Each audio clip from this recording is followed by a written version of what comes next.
Hello friends, आज हम पढ़ेंगे विकारी शब्द। ठीक है कि विकारी शब्द किसके किसे कहते हैं और विकारी के भेद कौन कौन से हैं। तो देखिए, वह शब्द जिसमें लिंग, वचन, काल, कारक आदि के प्रयोग के कारण परिवर्तन होते हैं उसे विकारी शब्द कहते हैं। जैसे कि राम, हम, कमल, दिल्ली आदि, ये क्या हो गए? विकारी के।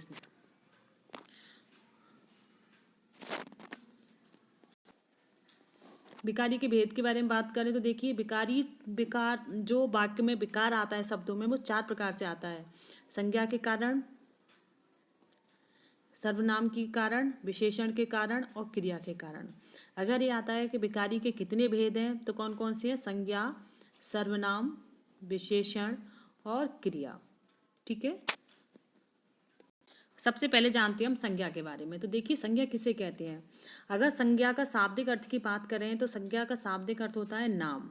ठीक है, और संज्ञा कहते किसी है किसी भी वस्तु, स्थान, प्राणी या भाव के नाम का बोध कराने वाले शब्दों को हम संज्ञा कहते हैं। ठीक है, किसी भी वस्तु, स्थान, प्राणी या भाव के नाम का बोध कराने वाले शब्दों को हम संज्ञा कहते हैं। जैसे राम किसी व्यक्ति के नाम का बोध करा रहा है, हिमालय हिमालय किसी के नाम का बोध करा रहा है। सब किसका बोध करा रहे हैं?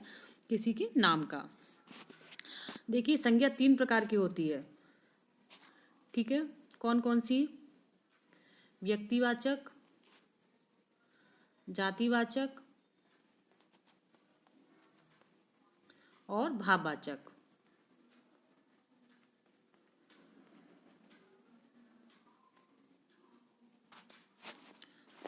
नेक्स्ट देखते हैं। देखिए, संज्ञा को कितने भागों में बांटा गया है। जैसे कि अभी आपको बताया, तीन भागों में बांटा गया है। एक पहला होता है व्यक्तिवाचक, दूसरा होता है जातिवाचक और तीसरा होता है भाववाचक।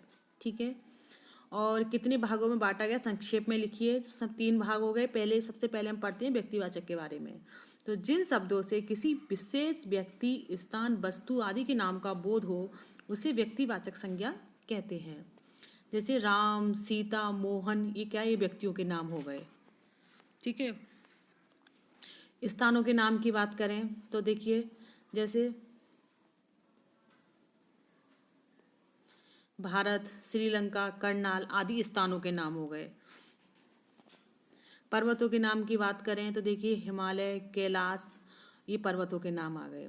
ठीक है, अगर किसी भी व्यक्तियों में व्यक्ति का नाम आए, स्थान का नाम आए या पर्वतों का नाम आए या किसी न्यूज़पेपर का, मतलब जहाँ भी नाम का बोध हो, वो आपकी व्यक्तिवाचक संज्ञा कहलाएगी। ठीक है, देखिए, जैसे गंगा का नाम है, गंगा, यमुना, सरस्वती आदि नदियों के नाम दे दिए।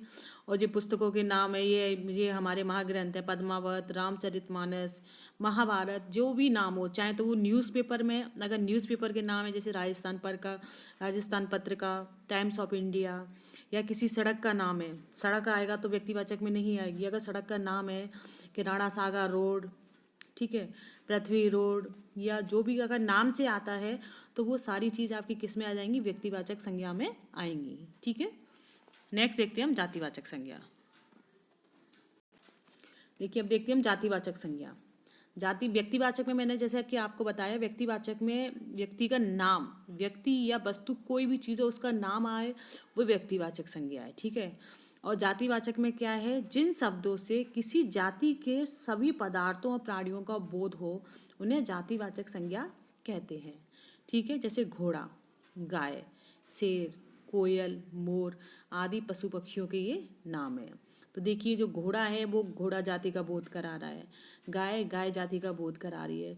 लेकिन यही अगर गाय की प्रजाति का नाम आ जाता, जैसे कछवाड़ी, मारवाड़ी, है ना, जितनी भी गाय की प्रजाति हैं उनका अगर नाम आ जाता तो किस में जाती है? वो व्यक्तिवाचक में। शेर, ठीक है, कोयल, अगर कोयल का कोई नाम है, और मोर, है ना, तो जो ये जाति का बोध करा रहे हैं जातिवाचक में, अगर इनमें से किसी का नाम होता तो वो किस में जाते? वो व्यक्तिवाचक में।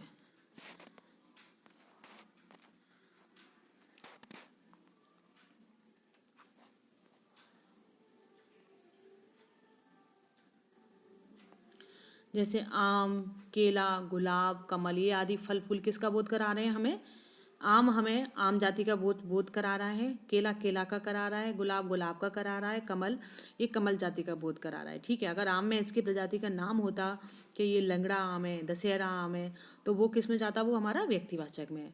ऐसे ही ये देखिए इसमें पर्वत, नदी, पुस्तक, पेन आदि वस्तुओं का नाम का बोध करा रहे हैं। तो ठीक है, अगर पर्वत में नाम आ जाता है हिमालय, ठीक है ना, तो वो किस में जाता, नदियों में गंगा यमुना। तो ये तो आपको समझ में आ गया होगा। देखिए जातिवाचक के दो उपभेद और होते हैं। ठीक है, तीन भेद तो समझ में आ गए आपको, व्यक्तिवाचक, जातिवाचक और भाववाचक। जो जातिवाचक है उसके दो उपभेद और होते हैं, पहला होता है द्रव्यवाचक और दूसरा होता है समूहवाचक। ठीक है, जिसके किसके उपभेद है, ये जातिवाचक के हैं।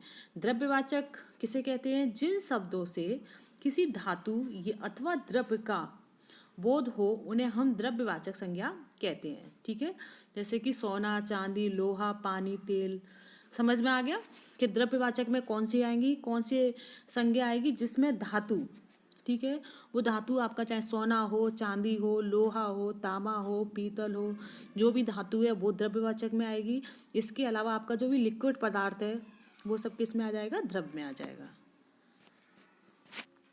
अब जैसे समूहवाचक, समूहवाचक में क्या आएगा फ्रेंड्स, जिन शब्दों से व्यक्ति, वस्तु, स्थान आदि के समूह अथवा समुदाय का बोध हो उन्हें समूहवाचक संज्ञा कहते हैं। जैसे कि कक्षा, संघ, गांव, सेना, टीम। इससे एक समूह का बोध हो रहा है ना। कक्षा, कक्षा अकेली तो है नहीं है, कुछ बच्चों का समूह होता है, उसमें संघ है, गांव है, सेना है, टीम है आदि। अब देखिए भाववाचक, जिन शब्दों से व्यक्ति, वस्तु आदि के गुण, धर्म, भाव का बोध होता हो उन्हें भाववाचक संज्ञा कहते हैं। ठीक है, भाववाचक का तात्पर्य समझ में आया आपको। जिन शब्दों से व्यक्ति, वस्तु आदि के धर्म, गुण या भाव का बोध होता है उसे भाववाचक संज्ञा कहते हैं। जैसे कि देखिए कोई भी गुण है, कोई भी दोष है, ठीक है, वो आपके किस में आ जाएंगे, भाव में आ जाएंगे। जैसे मित्रता का भाव, सज्जनता का भाव, शत्रुता का भाव, ये हमारे किस में आ गए, भाववाचक में। और जैसे आपका आनंद है, क्रोध है, श्रद्धा है, भक्ति है, ये सब किस में आ रहे हैं, भाववाचक में। जैसे आपका बचपन है, यौवन है, बुढ़ापा है आदि आपकी दशाएं, ये भी आपका, ये सब किस में आ जाएंगी, ये भाववाचक में आ जाएंगी आपकी। देखिए इसके क्वेश्चन आंसर भी देखते हैं हम। जातिवाचक संज्ञा का उदाहरण है। ठीक है, जातिवाचक जैसे कि इसमें जाति का बोध होना चाहिए, तो कौन सा होगा, राम, मोहन, रहीम या जामुन। तो देखिए राम व्यक्तिवाचक संज्ञा है आपका, मोहन व्यक्तिवाचक है, रहीम व्यक्तिवाचक है, तो जामुन है वो क्या है आपका, जातिवाचक, क्योंकि वो जामुन है, वो जामुन जाति का बोध करा रहा है। ठीक है, कोमलता में संज्ञा है, कोमलता में कौन सी संज्ञा होगी बताइए आप, जातिवाचक, भाववाचक या स्पर्शवाचक या व्यक्तिवाचक, कौन सी संज्ञा होगी कोमलता में। तो देखिए कोमलता में ना तो व्यक्तिवाचक संज्ञा है आपकी, ना स्पर्शवाचक है, ना भाववाचक है, सॉरी ना जातिवाचक है। कोमलता, कोमलता का क्या है, भाव आ रहा है, तो इसमें कौन सी संज्ञा है, भाववाचक संज्ञा।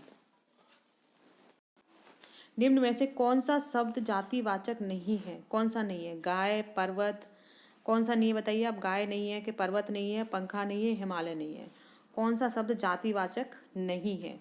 तो देखिए गाय जातिवाचक शब्द है, पर्वत जातिवाचक शब्द है, पंखा जातिवाचक शब्द है, हिमालय, या हिमालय नाम दिया गया है, तो ये आपका कौन सा हो गया, आपका व्यक्तिवाचक हो गया ये।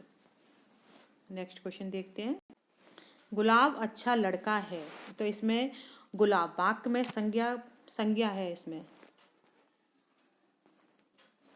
इस वाक्य में संज्ञा क्या है बताइए आप। संज्ञा जो इसमें गुलाब है वो क्या है, जातिवाचक है, व्यक्तिवाचक है या पुरुषवाचक है या भाववाचक है। तो देखिए गुलाब एक लड़के का नाम है और नाम किस में आ जाता है, व्यक्तिवाचक संज्ञा में, तो इसका सही आंसर क्या होगा, वाह, व्यक्तिवाचक संज्ञा। गुलाब फूलों में श्रेष्ठ है, तो देखिए इसमें किसकी श्रेष्ठता की बात की जा रही है, गुलाब की। ठीक है, गुलाब किस में श्रेष्ठ है, फूलों में। तो इस वाक्य में गुलाब है वो कौन सी संज्ञा है, जातिवाचक, व्यक्तिवाचक, उत्तमवाचक या भाववाचक। तो पहला उत्तमवाचक तो कोई संज्ञा है ही नहीं है, तो हमारी 3 है। ठीक है, इन तीनों में बताना है हमें। तो गुलाब देखिए भाववाचक संज्ञा नहीं है।